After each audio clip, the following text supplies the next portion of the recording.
Howdy friends, welcome back to the show. In today's video I want to demonstrate to you the best way of storing dry goods for the long haul.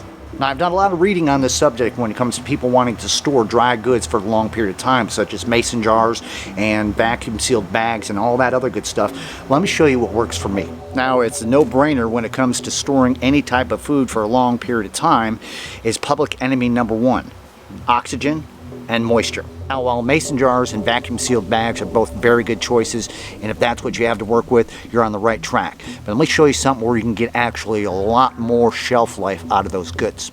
Mylar bags. A lot of you folks know what these are, but for those of you that don't, let me explain. What are Mylar bags? Well, Mylar bags are made from metallized polyester.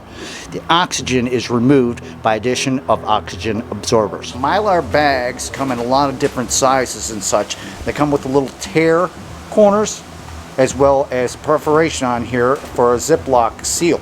Mylar bags, as well as simple oxygen absorbers, removes up to 99% of oxygen. Even the greatest vacuum sealers on the market only removes around 99.5% of oxygen. Sure, that seems insignificant, but that little bit of air really can make the difference in freshness. Mylar bags are also much tougher and more resistant to gas permeability than vacuum sealer bags due to their metallized nature. Mylar bags can be considered to be like a flexible aluminum can, protecting the contents from not just gas permeability, but also light, heat, pests, and damage due to the impact of environmental factors. Let's take a moment and talk about the oxygen absorbers. Now, we've all seen these famous little oxygen absorbers when it comes to like opening up a bag of jerky or bags of food and stuff, and they're very necessary to keep the oxygen and moisture out of those goods to retain that shelf life as long as possible. These come from anywhere from 100cc up to 2500cc, depending on the size of the bag that you're going to be putting your goods into, and you can never put too many of these oxygen absorbers into a Mylar bag. There are some misconceptions when it comes to Mylar bags, such as if I get thicker Mylar bags, Tim, is that going to be better? Wrong. The thickness of a Mylar bag doesn't make it any better. It may feel more sturdy, but it doesn't make the oxygen absorbers work any better or any differently. However, it's nice comfort to have Mylar bags be a thickness of 5 or 7. What I have here today is just a few dry good items that I picked up, but before I put them in the pantry, we don't want to go ahead and just set them inside of the cabinet and forget about them, and here's one of the biggest reasons why. Now, one thing about buying dry goods such as this, these are black-eyed peas, is the packaging is plastic and it's not very durable. I live full-time in my RV in western Kentucky, and I recently had a mouse get in and he chewed a hole in the bag. Now that can cause to disease, not to mention the fact that this is now well open to any kind of moisture. Even they are dry goods, if moisture and high humidity starts getting this stuff, the shelf life is going to go down very, very quickly on this package. And what I have here is a package of maple pecan granola. It has a lot of the same characteristic as a Mylar bag. It has the little perforated edges where you can tear, as well it's been sealed at the top, and it has a Ziploc seal there. Now here's the difference though. This is plastic, it's transparent, it can let in light, which can create bacteria over time inside of this package. Let me show you how we're going to pack these Mylar bags, best practices, and how to get the most out of your food. Now right here we have a bag of rolled oats. Yes, rolled oats. Not too many people you're going to find just have a bag of rolled oats. And this is an absolute emergency food because I'm really not an avid eater of this type of product and stuff. Once I open this bag up, the packaging is bad. Now this is considered to be some of the longest lasting types of dry goods that you can keep for a long period of time. But once you open that bag up, unless you seal it back up, the shelf life is going to go down. Now you can put them into mason jars, or you can put it into this, or you can put it into that, or whatever and stuff. But if you're going to do the Mylar bag theory, only portion yourself out enough per bag that you think you're going to eat in a single sitting. This way, if you can't get to the rest of the food, you're not going to risk it going back. Now we're back to that granola that I showed you earlier. I looked at this package carefully, and I figure in my mind that I can portion this off into 4 different servings. So what we're going to do is we're going to open up this bag, and I'm going to show you the proper way to package dry goods in Mylar bags with oxygen absorbers.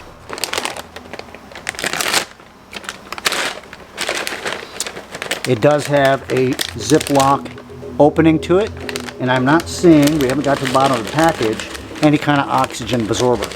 So we're just going to start by adding up about 4 different portions of this product. Alright, take the top of your Mylar bag and just open it up. Don't peel the little tabs at the end. Get it nice and open. Like I said, they make many different sizes of these bags. This is great for just personal use.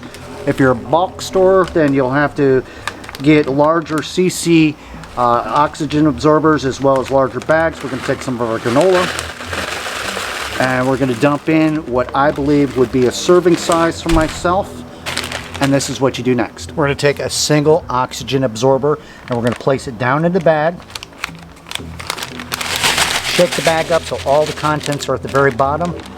Lay it down and push as much air as you possibly can out of it. And seal the top where the Ziploc is. And there you have 4 nice looking bags of maple pecan granola. But we're not done yet. Now, even though Mylar Bags have that famous Ziploc seal on there, and that's going to work for a period of time, over a while though, that seal will end up being breached. That's why it's important to take the top of the bags and make sure that they're sealed with some sort of heat. I'm going to explain to you a couple different methods of doing that. A couple different apparatuses that can be used to seal the tops of those Mylar bags you may already have inside of your home, such as a clothes iron or a hair straightening iron. Both of them are effective, but you need to be careful because you can produce too much heat and melt that bag. This is what I found that works the best. A plastic film sealer machine.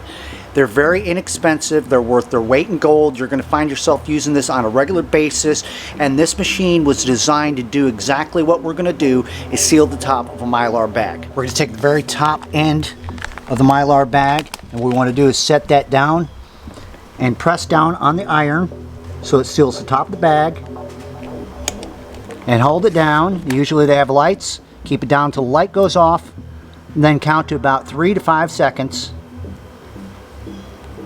Pull the iron up off there, and what you see is a perfectly sealed top to this bag. Now that is going to remain so well kept until it is opened up. And our second line of defense would be the Ziploc on here. But remember, we put this together in portions, so these are going to be, as soon as they're open, consumed. Pretty slick. Very important tip when it comes to packaging foods like this in Mylar bags. After you're done with a certain product and getting it packaged, get yourself a Sharpie and write down what kind of product is inside of here so there's no surprises and you keep good organization skills. And just like that, a nice proportioned sealed Mylar bag with some delicious maple pecan granola. Now, I wouldn't suggest just trying to pack these in there like this in a pantry. Get yourself some sort of a container that's got a snappable lid, or better yet, you could find yourself a nice new 5-gallon bucket and put a lid over it in a cool, dark area. Now, there's never going to be sunlight getting to it. You're not getting any rats or any mice getting into things. They're organized and they're there when you're ready to consume.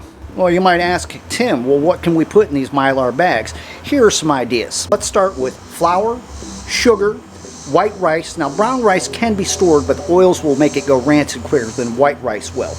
Dry beans, pasta, dehydrated anything, freeze-dried anything, breadcrumbs, powdered milk, spices, herbs, oats, seeds, coffee, protein powders, dry cereals, and that's just a basic list. All right, I'm sold, Tim. Now, where do I get these products and how much is it going to cost me? Well, let me show you. Look closely. I bought all 3 of these items on Amazon, and you can see the prices on there. If you look closely, the film sealer, the oxygen absorbers, and the Mylar bag, all of it was for under $70, and that is a heck of a deal when it's something that you're going to be buying to invest in your future. Now, this process of storing dry goods goes way past food prepping and long-term storage. This can be an everyday, brilliant plan for you and your family. Instead of having all these big, bulky boxes that are taking up all that room inside your pantry, you can buy the smaller Mylar bags and you can start food prepping. Like, for instance, you could take a cup or 2 cups of rice, depending on what size meal you're making. Add things such as dehydrated peas and carrots, or even dehydrated hamburger and stuff like that. Put it all together in one of the small Mylar bags and store that away for a meal. Now you're not wasting all that extra food, not to mention you're taking a lot less space up in that cabinet. Going to do it for this one. Thanks so much for hanging out and watching. The storage of dry goods is very important when it comes to down the road of you and your family having nutrition and food when those times come in a very uncertain world that we all live in these days. And the crisis and the droughts and the crops drying up and everything like that, these are easy and simple pennies on the dollar methods that have proven to work over a course of time, and not just during emergencies but everyday life, and be able to pack yourself little containers of food that you can pull out when you want to, not to mention all the room you're freeing up in your pantry. Got any comments or questions, leave them down below. Until next time, I'll see you on the outpost.